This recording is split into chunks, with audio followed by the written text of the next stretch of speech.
या ठिकाणचे जे आमदार आहेत ते श्री वैभव नाईक, त्यांचं या ठिकाणी सेवा कार्य कसं काय, त्याच्याविषयी तुम्ही काय सांगाल?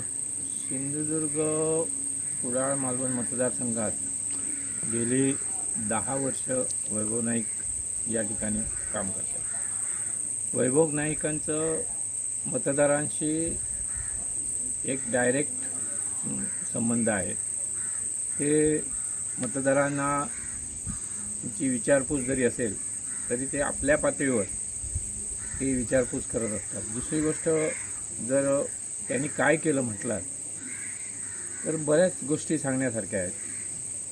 पहिली गोष्ट म्हणजे ज्यावेळेला तौक्ते चक्रीवादळ आलं त्यावेळेला जी सिंधुदुर्गात कुडाळ मालवण मतदारसंघात जी परिस्थिती होती, त्या परिस्थितीत वैभव नाईकांनी जे काम केलं आहे, म्हणजे 7-8 दिवस त्यांनी सतत लोकांच्या संपर्कात राहून, आज बऱ्याच ठिकाणी लाईटीची व्यवस्था नव्हती, ज्या ज्या ठिकाणी 8-8 दिवस लाईट नव्हती त्या ठिकाणी लाईटीची व्यवस्था पूर्ववत करणे, तसंच लोकांना काही सुविधा नव्हत्या, झाडं पडलेली होती, त्यासाठी त्यांनी शासनाकडून जेवढं शक्य होईल तेवढी मदत केलेली आहे. दुसरी गोष्ट तुम्ही म्हणाल तर आमच्या या सिंधुदुर्गात म्हणजे मालवण आणि सिंधुदुर्ग किल्ला हा एक प्रामुख्याने सांगण्यासारखी गोष्ट आहे की छत्रपती शिवाजी महाराजांचं असलेलं जे एक मंदिर आहे, आणि ह्या मंदिरासाठी आज गेली आम्ही बरेच वर्ष पाठपुरावा करत होतो आणि त्या पाठपुरावाचा आम्हाला कुठेही यश येत नव्हतं. पण आमदार वैभव नाईक यांनी मागच्या 5 वर्षात आम्ही त्यांच्याकडे सर्व लेखाजोखा आम्ही स्थानिकांनी मांडला.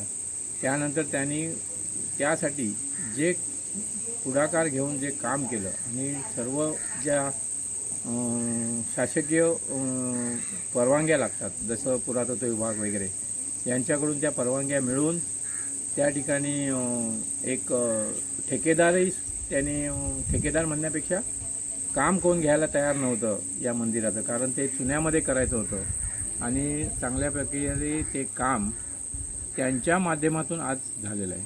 आणि तसंच त्यांनी आपल्या निधीतून छत्रपती शिवाजी महाराजांचं जे हे जिवंत स्मारक आज 1695 पासून इथे उभं आहे, त्या स्मारकाच्या महाराजांच्या सिंहासनाचं काम आज त्यांनी आपल्या माध्यमातून केलेलं आहे. आणि कुठेही त्यांनी आपला त्या ठिकाणी एकही असा फलक लावला नाही की हे काम माझ्या निधीतून झालं आहे. हे त्यांचं मोठेपण आहे आणि खरोखरच त्यांचं काम आज सिंधुदुर्गात चांगलं आहे. आज मालवणची जेटी ही सुद्धा त्यांच्याच कार्यकाळात झालेली आहे. सर्जेकोटला पण एक त्यांनी बंधारा बांधला. अशी बरीच कामांची आपण यादी इथे सादर करू शकतो की आज त्यांनी जी कामं केली आहेत ती कामं नाविन्यजोगी आहेत आणि त्यांनी खरोखरच असा आमदार आम्हाला कुडाळ मालवण मतदारसंघात लाभला आहे, हे आमचं भाग्य आहे. आमदार वैभव नाईक हे सामान्य जनतेपर्यंत जाऊन पोचतात असे त्यांची ख्याती आहे. तर याबद्दल तुम्हाला एखादं उदाहरण असं काही मांडता येईल का?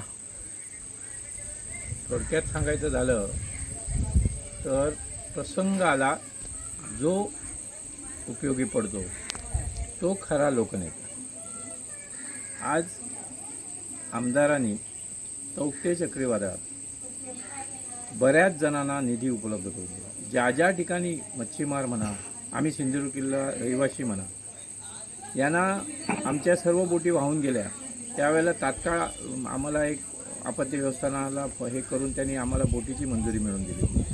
त्यानंतर किनारपट्टीला बऱ्याच लोकांचं, मच्छीमारांचं नुकसान झालं होतं आणि त्यावेळेला उद्धव साहेब या ठिकाणी मुख्यमंत्री होते आणि उद्धव साहेबांच्या माध्यमातून मोठ्या प्रमाणात निधी या अशा प्रसंगाच्या वेळेला कधीच उपलब्ध झाला नव्हता. तो तौक्ते चक्रीवादळाच्या वेळेला आमदारांच्या माध्यमातून उपलब्ध करून देण्यात आला आणि त्यामुळेच आज आमदार हे सर्वसामान्यांचे आमदार आहेत.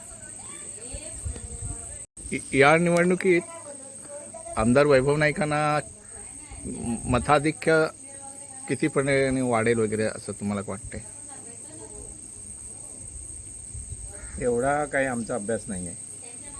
पण वैभव नाईकांचं काम पाहिलं तर सर्वसामान्य जनता ही वैभव नाईकांच्या पाठीमागे आहे. आणि सांगायचं झालं तर मागच्या वेळेला ज्या लीडने वैभव नाईक आले होते त्यापेक्षाही जास्त लीड घेऊन आज ते पुन्हा निवडून येतील असं आम्हाला वाटतं.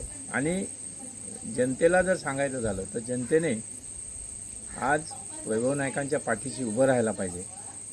भविष्यात मालवणमध्ये चांगलं काम, चांगलं कार्य या वैभव नाईकांच्या माध्यमातून होईल यात काही शंका नाही.